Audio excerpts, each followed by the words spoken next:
Hello guys, good morning to all of you. I hope you all are doing great. आज से हम शुरू कर रहे हैं इंग्लिश के इम्पॉर्टेंट एमसीक्यूज़ हम डिस्कस करेंगे। और इसमें जो है और ये जो वीडियो है आपको 2 या 3 पार्ट्स में देखने को मिलेगी।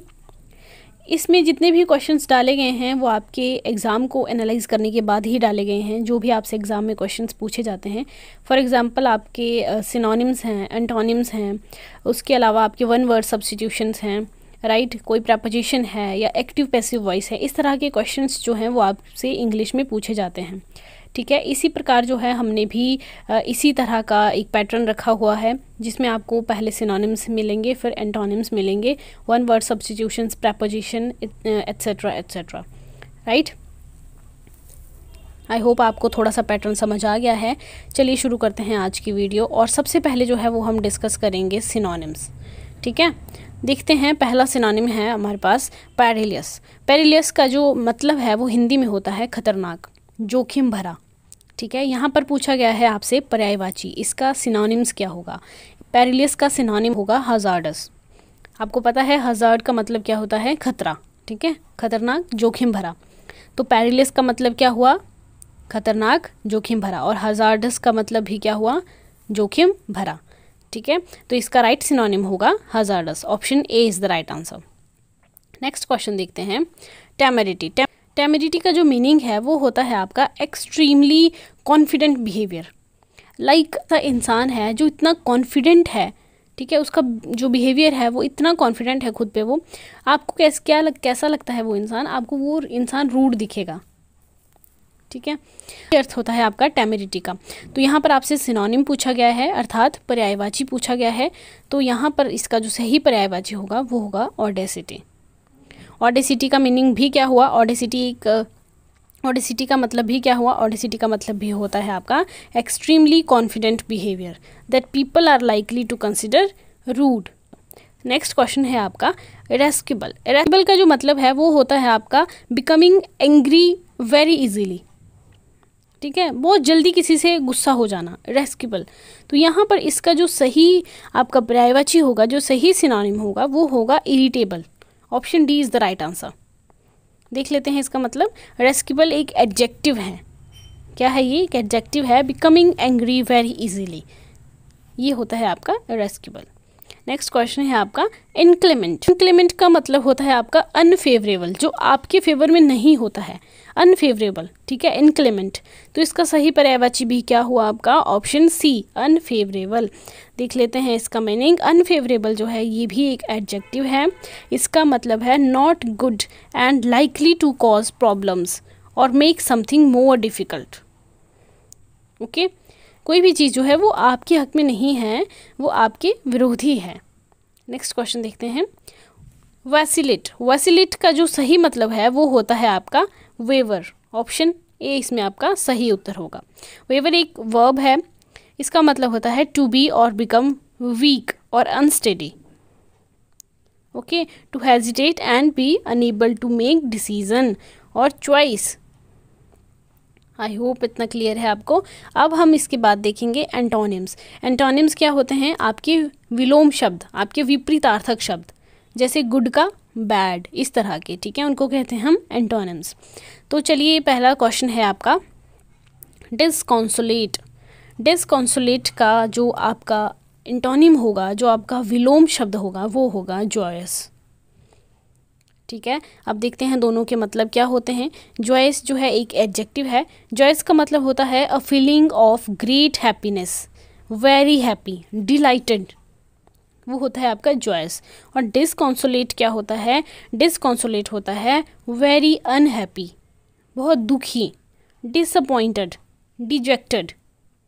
राइट, और यहाँ पर पूछा भी क्या गया था हमसे, विपरीत शब्द पूछा गया था। डिस्कॉन्सोलेट का मतलब हुआ बहुत दुखी, और इसका विपरीत क्या होता, बहुत खुश रहने वाला, joyous, a feeling of great happiness. Okay, next question है स्वेल्टरिंग। स्वेल्टरिंग का जो मतलब है वो होता है आपका वेरी हॉट, अनकंफर्टेबल। ठीक है, तो इसका आपका जो विपरीत शब्द होगा, जो आपका एंटोनिम्स यहाँ पर रहेगा वो बनेगा C. Option C, freezing. Freezing का अर्थ क्या हुआ, एक्सट्रीमली कोल्ड, स्वेल्टरिंग का मतलब मैंने आपको क्या बताया, very hot, it uncomfortable, freezing का मतलब हुआ एक्सट्रीमली कोल्ड। बाकी के जो यहाँ पर ऑप्शन दिए गए हैं इनको भी देख लेते हैं। कॉजी दिया गया है, कॉजी जो है एक एडजेक्टिव है और इसका जो मीनिंग है वो होता है वार्म, कंफर्टेबल, सेफ, ठीक है, इजी एंड कन्वीनियंट, कॉजी। एक आपके पास वर्ड दिया गया है क्लैमी, क्लैमी का जो अर्थ होता है वो होता है damp in an unpleasant way. I hope आपको इसका मतलब पता चल गया। नेक्स्ट क्वेश्चन देखिए, एरुडाइट, एरुडाइट का जो मीनिंग है वो होता है आपका हैविंग और शोइंग ग्रेट नॉलेज, वो होता है आपका एरुडाइट। इसका जो आपका एंटोनिम्स बनेगा वो बनेगा आपका इग्नोरेंट। देखो एरुडाइट क्या हुआ कि आपको पता है उस चीज़ के बारे में, आपको नॉलेज है, लेकिन इग्नोरेंट का क्या मतलब हुआ, लैक ऑफ नॉलेज, आपको नॉलेज नहीं है, ठीक है, लैकिंग नॉलेज और information about something, not educated. I hope इतना क्लियर है। कहीं कोई डाउट हो तो आप कमेंट सेक्शन में हमसे पूछ सकते हैं। नेक्स्ट क्वेश्चन देखते हैं, रिडंडेंट, रिडंडेंट का मतलब होता है प्रचुर मात्रा में, बहुत सारा, ओके। प्लेंटिफुल, तो यहाँ पर आपसे पूछा गया है एंटोनिम्स, अगर सिनोनिम पूछा गया होता तो इसका सिनोनिम्स बन जाता प्लेंटिफुल, लेकिन यहाँ पर क्या पूछा गया है, एंटोनिम्स, यानी कि इसका उल्टा। अगर आपके पास कोई चीज़ प्रचुर मात्रा में है तो उसका उल्टा क्या होगा कि आपके पास वो जो कोई भी चीज़ है जिसकी आप तुलना कर रहे हैं वो बहुत कम मात्रा में है, ठीक है।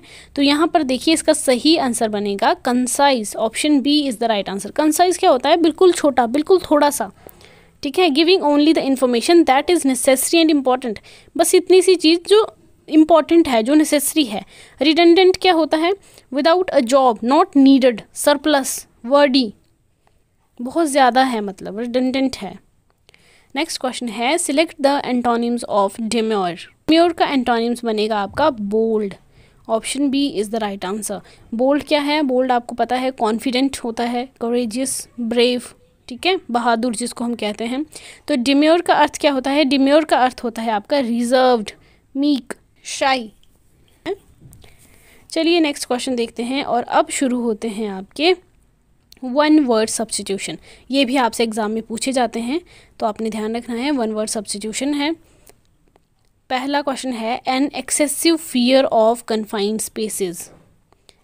कन्फाइंड स्पेसेस का जो एक्सेसिव फियर होता है, देखिए आपको पता है कि किसी भी चीज़ का जब हमें कोई बहुत ज़्यादा फियर होता है तो उसे हम क्या कहते हैं, फोबिया, राइट। जब हमें किसी भी चीज़ का बहुत एक्सट्रीमली फियर होता है, जैसे आपने सुना होगा हाइड्रोफोबिया होता है किसी को, ठीक है, उसी प्रकार। तो यहाँ पर पूछा गया है an excessive fear of confined spaces, तो इसका जो फोबिया होगा उसको हम क्या कहेंगे, उसको हम कहेंगे क्लॉस्ट्रोफोबिया।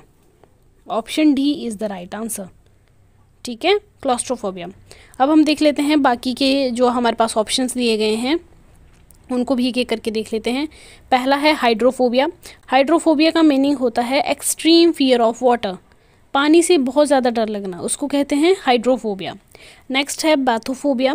बैथोफोबिया का मतलब होता है extreme fear of depths, deep water से डर लगना, बहुत गहरा जो पानी होता है ना उससे डर लगना। या फिर आपका जो हाइट है, हाइट से डर लगना, वो क्या है आपका बैथोफोबिया।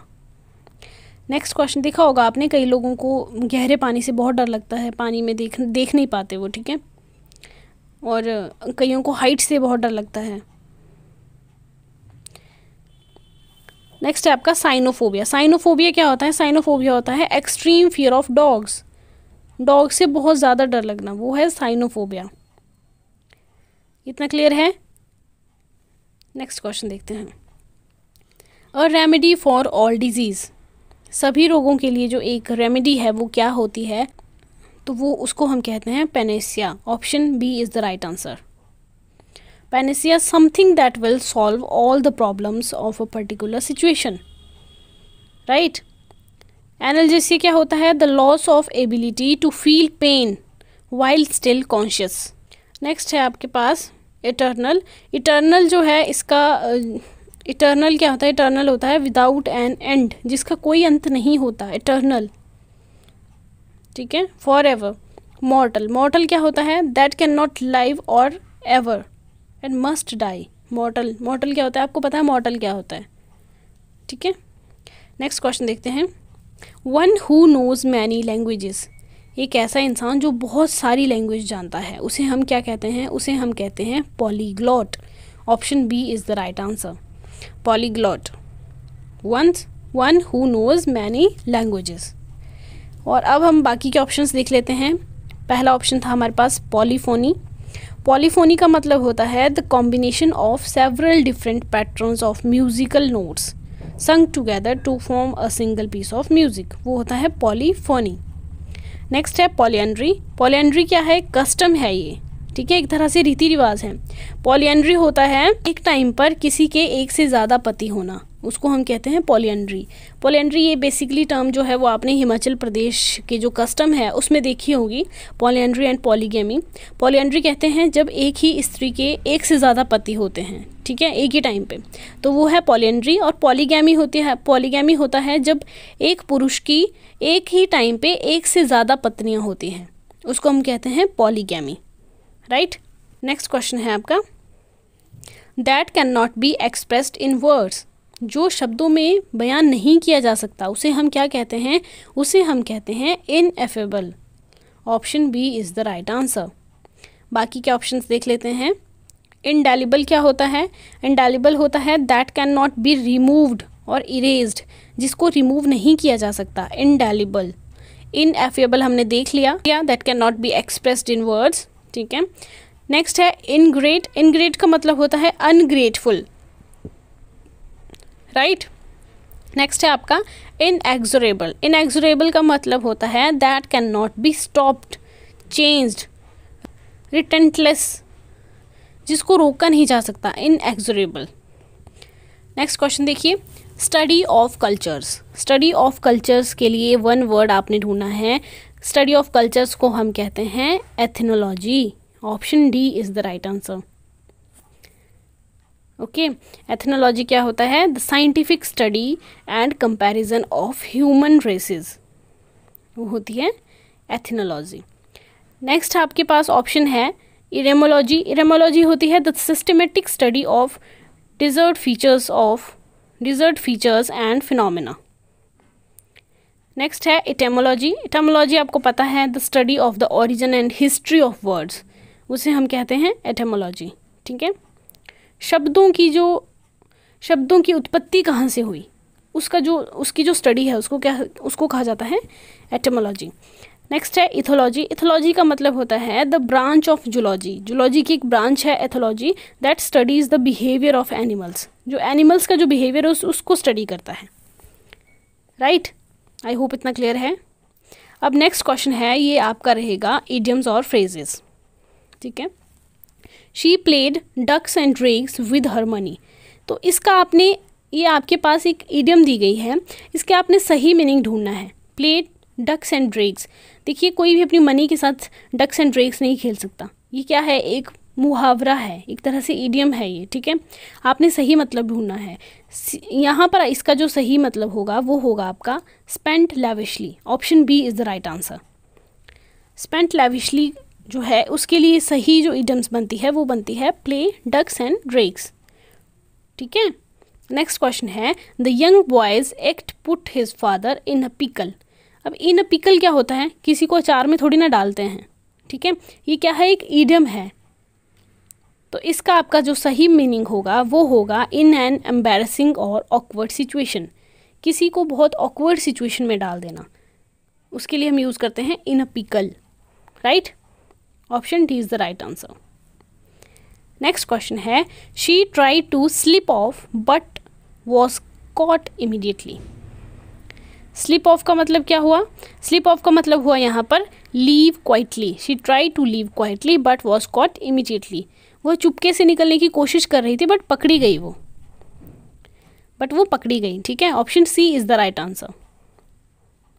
नेक्स्ट क्वेश्चन है, ball is in your court. Ball जो है वो तुम्हारे कोर्ट में है, इसका क्या मतलब हुआ? इसका मतलब हुआ it is up to you to make the next decision और स्टेप। ये तुम पर है कि नेक्स्ट डिसीजन और स्टेप जो है वो क्या लेना चाहिए, वो तुम लोगे। Ball is in your court. I hope इतना क्लियर है। नेक्स्ट क्वेश्चन है, by a long chalk. By a long chalk का अर्थ यहाँ पर क्या हुआ, मेजॉरिटी। ठीक है, option D is the right answer. तो अब हम करेंगे एक्टिव पैसिव वॉइस, ठीक है, जो कि आपके एग्जाम में सबसे ज़्यादा पूछे जाते हैं, एक्टिव पैसिव। फर्स्ट क्वेश्चन है, we have approached the police. देखिए इनके लिए कुछ रूल्स होते हैं जो मैंने आपको लास्ट ईयर भी आपको करवाए थे। एक्टिव पैसिव पे लास्ट ईयर मैंने कंप्लीट वीडियो बनाई थी, जिसमें मैंने आपको सारे के सारे रूल्स बताए थे कि किस तरह से आपने एक्टिव से पैसिव में चेंज करना है। ठीक है, क्या क्या उसके रूल्स होते हैं। थर्ड फॉर्म सभी में लगती है, हैज़ हैव बीन कहाँ पे लगेगा, बी कहाँ पे लगेगा, प्रेजेंट इंडेफिनिट है तो वो कौन से उसमें चेंज होगा। इस तरह की कंप्लीट वीडियो जो है वो मैंने पिछले साल इस पर डाली हुई है, तो इस बार मैं इस पर अलग से वीडियो नहीं बनाऊंगी। जिसने वो वीडियो नहीं देखी है, मैं आई बटन में उसका आपको लिंक दे देती हूँ, आप वो जाकर पहले देखिए, तब आपको समझ आएंगे एक्टिव पैसिव। ठीक है, उसी के बाद आप इनको कर सकते हो। थोड़े बहुत मैं आपको अभी बता देती हूँ, बाकी जो है वो हमने लास्ट ईयर किया हुआ है। We have approach the police, ये आपको किस प्रकार का टेंस लग रहा है। सबसे पहले आप ये देखिए कौन सा टेंस है ये। यहाँ पर आपको दिख रहा है थर्ड फॉर्म लगी है अप्रोच्ड, और साथ में लगा है हैव। ठीक है, इट मीन्स ये कौन सा टेंस है, ये है आपका प्रेजेंट परफेक्ट टेंस। ठीक है, कौन सा है, प्रेजेंट परफेक्ट। प्रेजेंट परफेक्ट में क्या लगता है, हैज़ हैव लगता है और थर्ड फॉर्म लगती है, तो ये क्या है, प्रेजेंट परफेक्ट है। अब इसको हम किस में चेंज करेंगे, इसको हम ऐसे ही रखेंगे, इसमें हम क्या लगा देंगे, इसमें हम लगा देंगे बीन। ठीक है, और जो आपको पता है कि ये जो आपका ऑब्जेक्ट है अभी, ये आपका सब्जेक्ट की फॉर्म में आ जाएगा। तो इसका सही जो पैसिव है वो क्या बनेगा, वो बनेगा आपका option A, the police have been. यहाँ से आपने शुरू किया, ठीक है, द पुलिस यहाँ से शुरू किया आपने, द पुलिस। हैव आपके पास वैसे ही रह गया, और हैव के साथ हमने क्या लगा दिया, been. The police have been approached भी आपके पास ऐसे का ऐसे ही रह जाएगा, क्योंकि आपको पता है जब भी हम एक्टिव से पैसिव में चेंज करते हैं तो वर्ब चाहे कोई भी लगी हो, first form, second form, third form, वो हमेशा थर्ड फॉर्म में कन्वर्ट हो जाती है। ठीक है, तो यहाँ पर अप्रोच्ड जो है वो पहले से ही थर्ड फॉर्म में लगी थी, इसको जो है हम थर्ड फॉर्म में ही रखेंगे। The police have been approached by us. Us क्यों आया, वी का क्या हो जाता है, वी का हो जाता है अस। ठीक है, ये भी आपने ध्यान रखना है। तो ऑप्शन ए इसमें आपका सही उत्तर हो गया। नेक्स्ट क्वेश्चन है, please inform them about the changed schedule. इसका क्या होगा, आप क्या कर रहे हो, please inform them. Please it means आप रिक्वेस्ट कर रहे हो। ठीक है, तो इसका कैसे चेंज करेंगे, इसको हम चेंज करेंगे यू आर रिक्वेस्टेड टू। पहले आपने क्या लगा दिया, you are requested to inform them about the change schedule. Option B is the right answer. हम प्लीज़ का मतलब है कि आप रिक्वेस्ट कर रहे हैं किसी से, यू आर रिक्वेस्टेड टू, फिर इन्फॉर्म देम ऐसे ही रहेगा, inform them about the change schedule. ये पूरा का पूरा आगे ऐसे ही रहने वाला है, राइट। नेक्स्ट क्वेश्चन है, the goal keeper saved the goal in the last minute. अब ये वाला जो सेंटेंस है वो आपको कौन सा टेंस लग रहा है, कौन से टेंस में है ये, तो ये है आपका पास्ट इंडेफिनिट में। कैसे पता चला, saved, second form of verb लगी है यहाँ पर, सेव्ड। ठीक है, और कोई भी हेल्पिंग वर्ब साथ में नहीं लगी है। The goal keeper saved the goal in the last minute, तो पास्ट इंडेफिनिट में है ये, इसको हमने कन्वर्ट करना है पास्ट कॉन्टिन्यूस में। ठीक है, कैसे करेंगे, सबसे पहले यहाँ से शुरू करेंगे, द गोल। द गोल जो है ये क्या है, ये आपके पास ऑब्जेक्ट है, द गोल। ठीक है, इसको हमने सब्जेक्ट में कन्वर्ट करना है, तो क्या होगा, पास्ट कॉन्टिन्यूस में क्या क्या आता है आपको पता है, वॉज वर्ब का यूज़ होता है और आईएनजी का यूज़ होता है वर्ब के साथ। लेकिन यहाँ पर आईएनजी का यूज़ नहीं होगा क्योंकि हम पैसिव में चेंज कर रहे हैं, तो वर्ब जो है वो क्या हो जाएगी, उसका थर्ड फॉर्म ऑफ वर्ब लगेगी। ठीक है, तो क्या बनेगा, the goal was saved in the last minute by the goal keeper. Option A is the right answer. The goal से शुरू किया, वॉज लगाया, जैसे कि मैंने आपको बताया कि इसको हम पास्ट कॉन्टिन्यूस में चेंज कर रहे हैं तो वॉज वर्ड लगेगा। तो वॉज क्यों लगा, क्योंकि एक गोल, द गोल की बात हो रही है, गोल्स नहीं है यहाँ पर। अगर गोल्स होता तो इसका मतलब होता कि यहाँ पर क्या लगता, वॉज की जगह वर लगता। ठीक है, सिंगुलर और प्लूरल का हमेशा ध्यान रखना है। सिंगुलर है, द गोल सिंगुलर है, तो यहाँ पर वॉज क्या होगा, ये भी सिंगुलर ही होगा। वॉज सेव्ड जो है इसका हमने थर्ड फॉर्म वैसे ही रखा, saved in the last minute by the goalkeeper, right. Next question है, the students have been punished by the teacher for negligence of duty. तो यहाँ पर आपको पता चल रहा है कि ये कौन सा टेंस है। इसको हमने कैसे चेंज करना है, the students have been punished by the teacher, किसके द्वारा पनिश किया गया है, टीचर के द्वारा, फॉर नेग्लिजेंस ऑफ ड्यूटी। ठीक है, तो इसका आपका जो पैसिव में जो चेंज होगा वो क्या बनेगा, द टीचर, यहाँ से शुरू करना है, the teacher has punished the students for the negligence of duty. Option A इसमें आपका सही उत्तर होगा। नेक्स्ट क्वेश्चन देखते हैं, we will not allow them to run away, we will not allow them, तो इसका क्या होगा, विल है, आपको पता है ना विल है, तो विल जहाँ पर भी विल दिखेगा ना, विल के साथ आपने क्या लगाना है, हमेशा बी लगाना है, बी, ये आपने हमेशा ध्यान रखना है, विल के साथ हमेशा बी आएगा जहाँ पे भी विल होगा, would not be, are not be ये नहीं होगा, विल के साथ बी आएगा। तो इसका सही उत्तर होगा, they will not be allowed to run away by us. Option A is the right answer. Next question देखते हैं, और नेक्स्ट है हमारे पास प्रेपोजिशंस करेंगे अब हम। ठीक है, प्रेपोजिशन में फर्स्ट क्वेश्चन है, the case was put dash the जज एंड द जज decided it with in an year. जो केस है वो किसके सामने रखा गया, जज के सामने, जज के सामने। अब यहाँ पर कौन सी प्रेपोजिशन लगेगी, यहाँ पर आपकी आएगी बिफोर। ऑप्शन सी इसमें सही होगा। ठीक है, the case was put before the जज एंड द जज decided it with in an year. I hope इतना क्लियर है। नेक्स्ट क्वेश्चन देखिए, आई एम मच अशेम्ड डैश माई सन। तो हमेशा ध्यान रखना है, अशेम्ड के साथ आता है आपकी of preposition. I am much ashamed of my sun.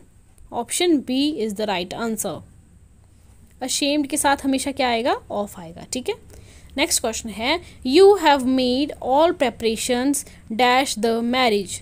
You have made all the preparations dash the marriage, for the marriage, marriage के लिए जो है तुमने सारी की सारी तैयारियां कर ली है। ठीक है, नेक्स्ट क्वेश्चन है, he behaves just like his father, he really takes dash him. वो बिल्कुल अपने फादर की तरह बिहेव करता है।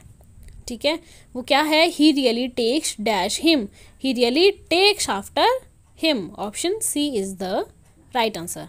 यहाँ पर आफ्टर क्यों आया, बोलता है कि वो बिल्कुल अपने फादर की तरह बिहेव करता है, वो बिल्कुल उन पे गया है। ठीक है, he really takes after him, बिल्कुल अपने पापा पे गया है। नेक्स्ट क्वेश्चन है, your views don't accord dash mine. Your views don't accord with mine. तुम्हारे विचार मेरे विचारों के साथ बिल्कुल नहीं मैच होते।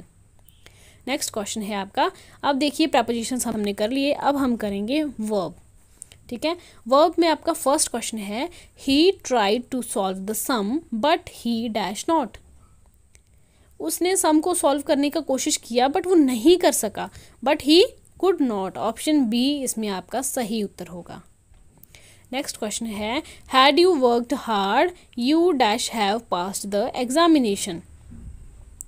तो इसमें आपका सही उत्तर होगा would. Option D is the right answer. Would क्यों होगा, विल क्यों नहीं होगा। ठीक है, इसलिए नहीं होगा क्योंकि आपको पहले ही पता चल गया कि किसकी बात हो रही है, पास्ट की बात हो रही है। ऑप्शन सी, ऑप्शन डी इसमें आपका सही उत्तर होगा। नेक्स्ट क्वेश्चन है, I ran fast so that I dash catch the train. मैं बहुत तेज भागा ताकि ट्रेन को पकड़ सकता। तो इसमें क्या आएगा, इसमें आपका आएगा might. I ran fast so that I might catch the train. Option D is the right answer. Next question है, you dash write on both sides of the paper. आप पेपर के दोनों तरफ जो है वो लिख सकते हो। तो यहाँ पर क्या आएगा, यहाँ पर आएगा you may write on both sides of the paper. Option C is the right answer. Next question देखिए, dash we go to the pictures today. Shall we go to the pictures today. क्या हम आज pictures देखने चल सकते हैं। Option B इसमें आपका सही उत्तर होगा। तो गाइज़ ये थे आज के इंग्लिश के MCQs। आई होप आपको ये वीडियो काफ़ी पसंद आई होगी, क्योंकि इसमें जितने भी क्वेश्चंस थे ना वो आपके पैटर्न को फॉलो कर रहे थे। जैसे कि आपसे एंटोनिम्स, सिनोनिम्स हैं, एक्टिव पैसिव है, वर्ब्स हैं, आपकी प्रेपोजिशंस हैं, यही सब आपसे एग्जाम में पूछा जाएगा। ठीक है, एक आपकी अच्छी प्रैक्टिस हो जाएगी। इन क्वेश्चंस को बार बार लगाइए, बार बार देखिए कि आपका कौन सा जो सेक्शन है वो वीक है, जहाँ पर आपको थोड़ा वीक फील हो रहा है कि मैं ये नहीं कर पा रहा हूँ। हमें कमेंट सेक्शन में बताइए, उसका हम थोड़ा इलाज ढूंढते हैं, कुछ अच्छे और क्वेश्चंस लेकर आएंगे इंग्लिश पे। फिलहाल के लिए इतना ही, और अगर आप चैनल पर नए हैं चैनल को सब्सक्राइब कर लीजिए, बेल आइकन को प्रेस करना बिल्कुल मत भूलिएगा। आपका एग्ज़ाम काफ़ी नज़दीक आ रहा है और हमें भी अपनी तैयारी को थोड़ा और स्पीड देना होगा। शाम तक जो है वो आपको करंट अफेयर्स पे भी वीडियो मिल जाएगी, जिसमें आज हम हिमाचल प्रदेश के करंट अफेयर्स डिस्कस करेंगे। कल जो है हमने जो करंट अफेयर्स डिस्कस किए थे वो थोड़े हाई लेवल के थे, उसमें से क्वेश्चन तो आपके बनेंगे ही बनेंगे, ठीक है, लेकिन हिमाचल से आपसे ज़्यादा पूछे जाने की उम्मीद है, इसलिए आज हम हिमाचल करंट अफेयर्स डिस्कस करेंगे। और कल मैंने आपको करंट अफेयर्स का एक क्वेश्चन बताया था, ऑपरेशन कावेरी, जो कि मैंने आपको बताया था कि म्यांमार से रिलेटेड है, तो वो म्यांमार से रिलेटेड नहीं है, वो मिस्टेक हो गई थी थोड़ी सी। ऑपरेशन जो कावेरी है वो सूडान में जो गृह युद्ध चल रहे थे, आपको पता ही होगा, सूडान में गृह युद्ध जो चल रहे थे उसमें जो भारतीय फंसे हुए थे हमारे, उनको वहाँ से निकालने के लिए हमने चलाया था ऑपरेशन कावेरी, राइट। तो उसको आप एक बार करेक्ट कर लीजिएगा। मिलते हैं शाम को नेक्स्ट वीडियो में करंट अफेयर्स की, तब तक के लिए बाय बाय, टेक केयर।